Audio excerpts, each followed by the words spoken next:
Hey, what's going on? This is the Knicks Report, and today we've got a pretty interesting show for you. Before I get into it, I'd just like to introduce myself. I'm the host, Quis, and I'm joined by my co-host, JD. JD, man, how's everything with you? Everything's good. We have some interesting players to talk about today and an interesting topic. So let's get to it. So now, when it comes to that interesting topic, I'd rather have you introduce it to us because I got to give credit where credit is due. JD, he actually forwarded a couple of these tweets to me, so I'll have him introduce them to you guys. Yeah, there was some interesting developments today involving Mitchell Robinson and Derrick Rose. First, with Mitchell Robinson, he was re-evaluated today, and according to Tibbs, he has a ways to go. So that's a little concerning for me. And for Derrick Rose, he's out on a first game back from the All Star break. And Thibodeau said he is not sure if he'll be back during this road trip, 4 game road trip that we're on. So we have two concerns immediately starting our second half schedule. And my question to you, Keith, is well, I have multiple questions. Are we in trouble? Is it time to panic? And will we make a move? Well, I think right now where we're positioned, I think most fans, most pundits didn't expect us to be in this position. So I wouldn't say we're in trouble. I wouldn't say it's time for us to panic because right now we're in a position where nobody expected us to be. I think this is going to be a perfect time, a perfect opportunity for Tibbs to finally stop being so stubborn with his rotations and start letting some of these younger players play. We should not have to be clamoring for trades or anything of that nature when we still have unproven commodities on our roster that we have to continue to evaluate. We have Obi Toppin, a player that can benefit from minutes at the four if you want to see Randall play some time at center. And we still have Kevin Knox. He's another player, even though he's not a big per se, he can take some minutes over there at the four and kind of relieve some of the pressure, some of the issues we have when we're gonna be stretching out our bigs in terms of high workloads and heavy minutes. Not only that, Derrick Rose is out, which they're still being mysterious about. And this could be a time where Emmanuel quickly can get a little bit more shine. He had a very bad game going into the All Star break. He's recently been snubbed from the Rising Star team. So I think that we don't necessarily have to panic. I think we should continue to assess what's on our roster, what's on our team, because this is what that season should be about. Basically, us assessing who we have on this roster. So I don't really think we should be panicking. I think we should be happy that we're in the position we're in. And I think we should continue to play our young guys and see what they can do for us now that we're starting to see some adversity. I'm concerned. And I'll be honest, I'm very much concerned. I honestly thought Derrick Rose would be ready to go. And they said it was health protocols, but you don't want to say that he's potentially, COVID positive. But when you start to look at what's going on, it fits a COVID like schedule. So the Knicks won't say what's going on, and so that's a concern for me. Um, Being that he doesn't even know if he'll be back on a road trip, and for Mitchell Robinson, it could be more precautionary, in terms of holding him out a little bit more. I think he's still within actual that frame. I think he's right now into the 6 week mark. But again, we have a strong second half schedule starting out on the road against Milwaukee, playing Brooklyn, playing the Philadelphia 76ers. We have some national TV games coming up. And, right off the bat, we're going to be tested. And we're going to be tested at positions of need. You have Andre Drummond rumors. Does this mean we go get him? You have Lonzo Ball rumors. You have Terry Rozier rumors. Do we go and make a move now? I mean, we have about 8 games left to the trade deadline, so we will see. It's going to be extremely difficult, I think. Without Rose, what happens with Frank? does Frank now get more minutes? And so this is going to be interesting because now I think it puts a little bit more pressure on Elfrid Payton to play well. And it puts pressure on quickly all of our guards to play well. What do you think? I don't think it'll be any more pressure than they've dealt with already because we started the season without Derrick Rose and this team was still playing pretty well, pretty good basketball. So I think they're just going to have to pick up some of the workload. And hopefully, Emmanuel quickly is one of those players that's going to be able to do that. And you mentioned Frank. One big difference from the beginning of this season is the fact that Frank is now in the rotation.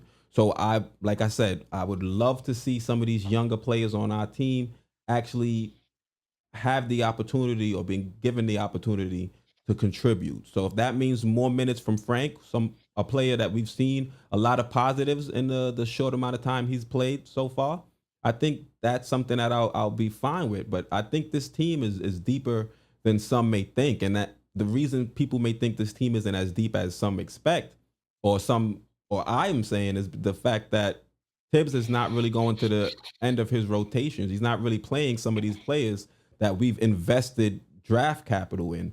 So I think the tune will change if we see Kevin Knox get put into the lineup and start to perform at a level we expected him to perform at coming into this season with a coaching staff that was tailored to him. We've got Kentucky players. I mean, we got Kentucky coaches on this staff that he's supposed to be comfortable with. So let's see if the work that he's putting in the gym is going to pay some dividends. And people say Andre Drummond. My biggest issue with Andre Drummond is not necessarily the way that he plays.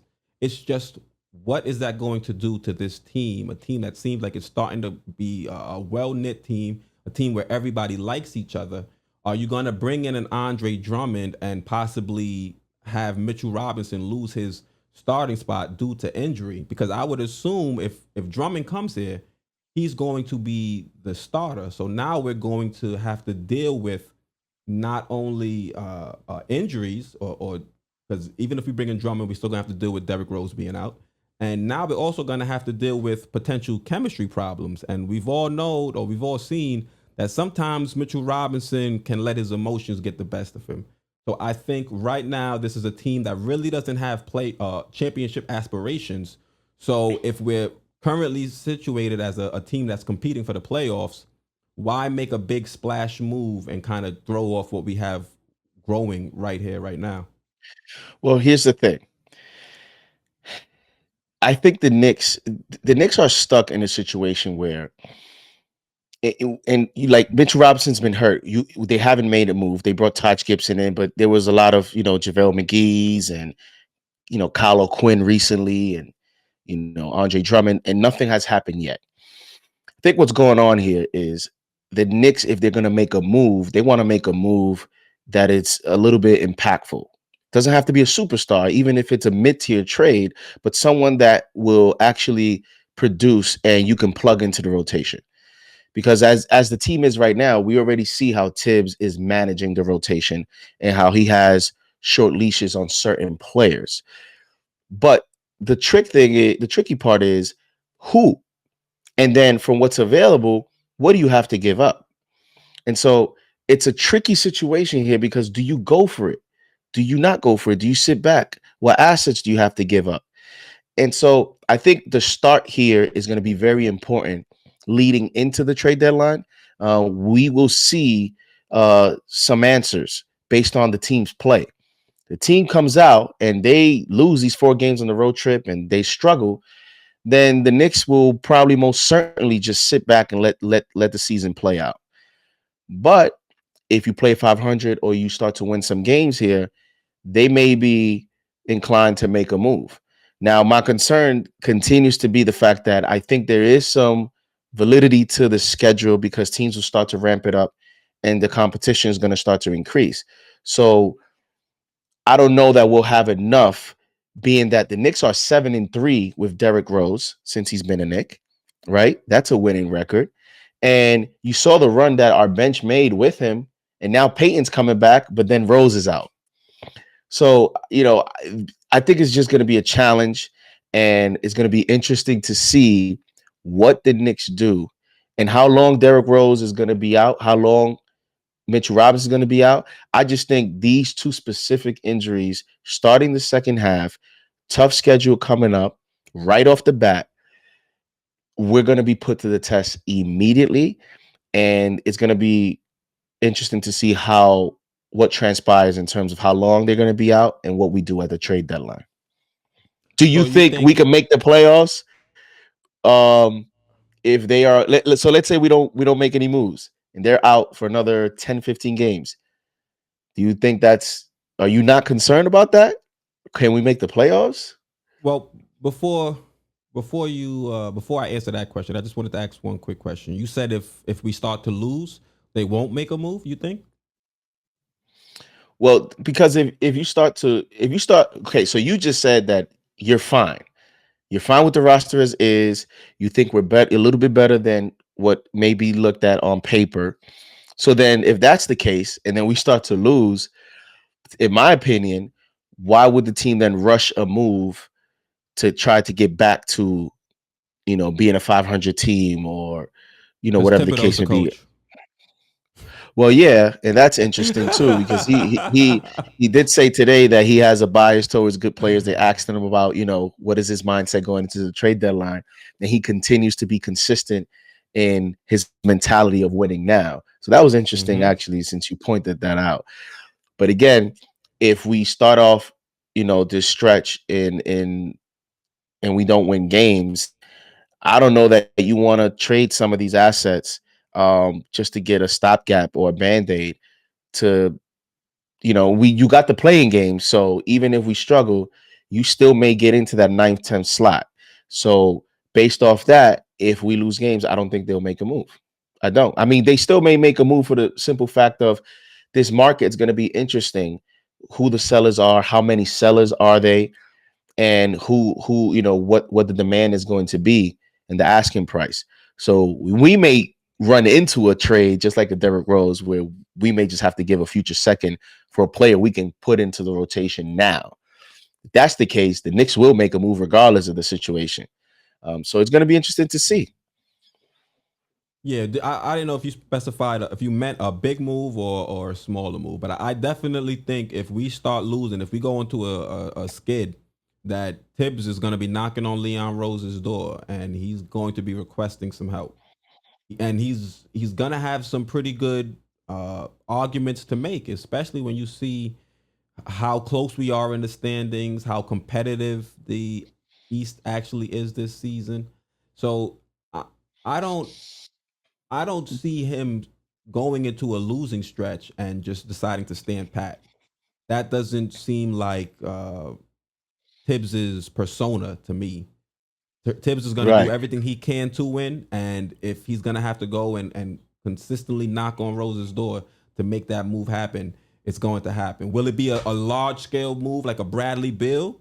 No, I don't think so. But I do think they will bring in some reinforcements at some point if we start to hit a rough patch. Yeah. And when I say lose games, I think the team has developed somewhat of an identity that they're going to play extremely hard for Thibodeau. And, they seem to have good chemistry with the system now, and everyone knows what they have to do because of the consistency of Thibodeau, not doing too many changes and being consistent in his approach to the team. So I think that'll help him, even with injuries, be in some close games. But then being in close games against good teams, what ends up happening is that fourth quarter, you start to see the separation of, you know, you not having your full team to a team that is maybe already better on paper, like a Brooklyn Nets team, like a Milwaukee Bucks team, like a Lakers team, like a Philadelphia 76ers team.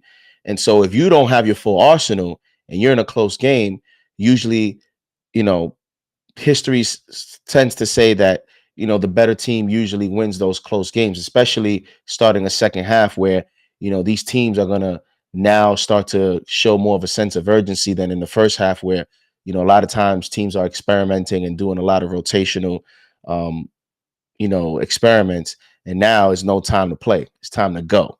So I don't know, Keith. I don't know. We might have to make a move. but not no crazy move. But let's see what happens. I just hope these guys get back healthy. Mitch, get healthy. Rose, I don't know what's going on. Stop playing around. We need you. Let's get it going, man.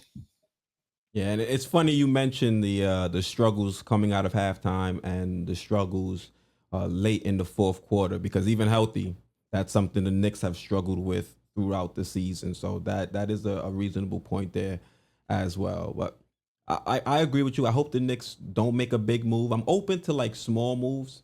I'm open to moves that'll help build this roster and make us a little bit more dangerous and help open things up on the court. Like a JJ Redick move, I'd be open to if it's cost Eric effective. Gordon, maybe. Eric Gordon, Ter- if it's cost effective. Terrence We get Ross. Terrence Ross. Yep, players like that, I'd be willing to bring in players that can assist, players that don't need to be focal points, and players that can help us compete and try to get maybe second round of the playoffs. That would be best Ola, case scenario. Oladipo. No, Oladipo. Andre no, Drummond. negative, negative. Negative. We Listen, got man, if pass the on price both is of them, right, bro. listen, if all we have to give up is a second in 2028, 2024, you might Bro. have to do it, man. You might have to do it, man. Yeah, I mean, we're in the moment I right don't now. I'm know. trying to get to the playoffs. But let's be honest. Let's look at Drummond again. Do you really want to invest in a rental like Andre Drummond, knowing he could potentially come and kind of upset what you have building here with Mitchell Robinson? Now, Mitchell Robinson isn't a world beater, but the last time we saw Mitchell Robinson, he was in the middle of probably what would have been his best game as an NBA player. So to go and make a move to bring in an Andre Drummond, I think would send the wrong message to Mitch, and I think it also would send a bad message to the team because it would just signal that even if you get injured, you could potentially lose your starting job because we might have somebody that can help us be a second round exit as opposed to a first round exit.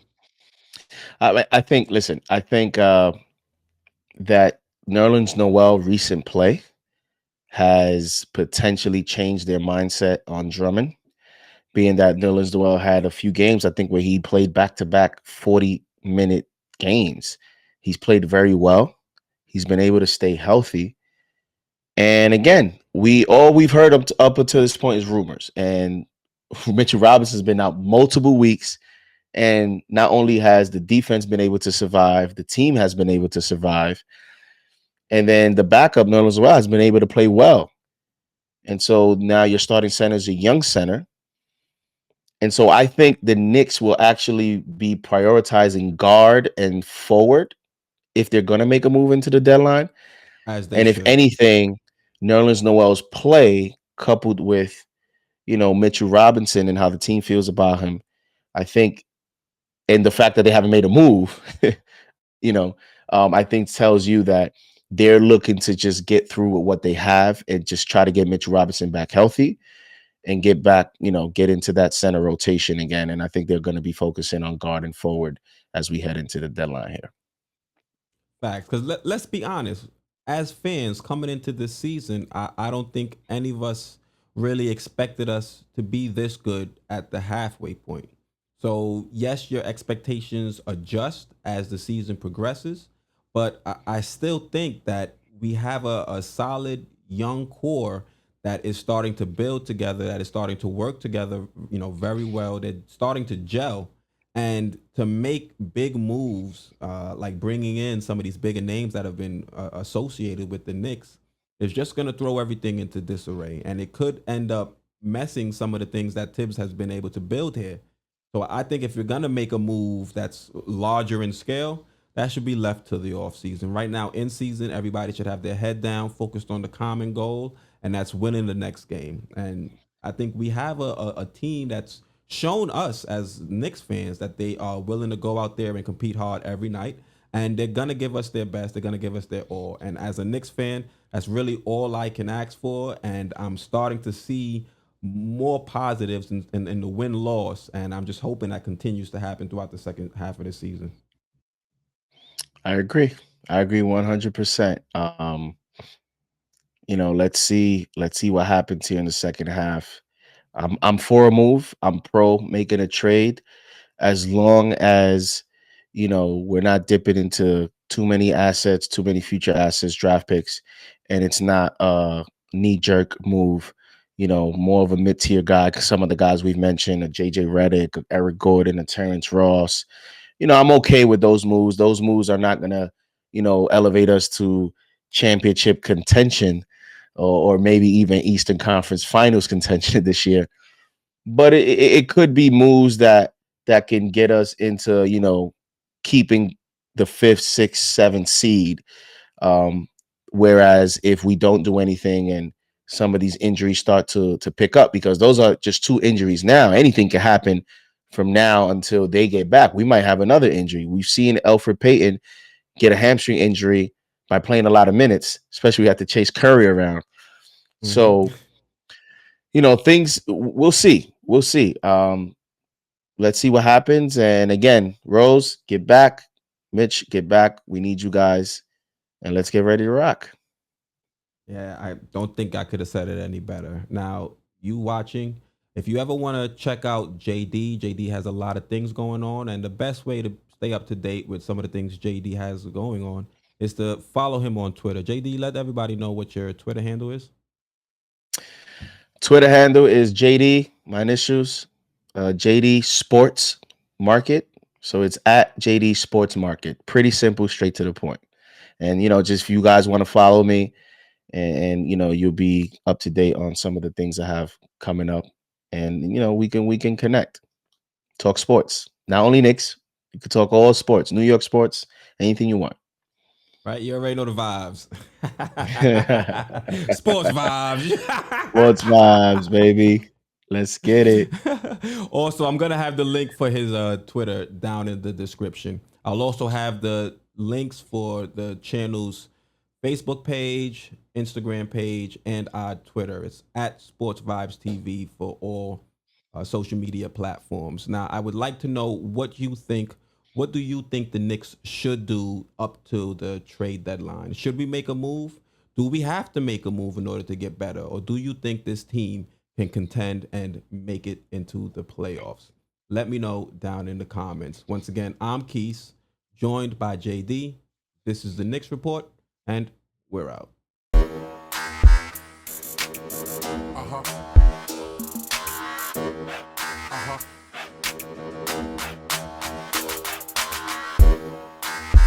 All my stress. Uh-huh.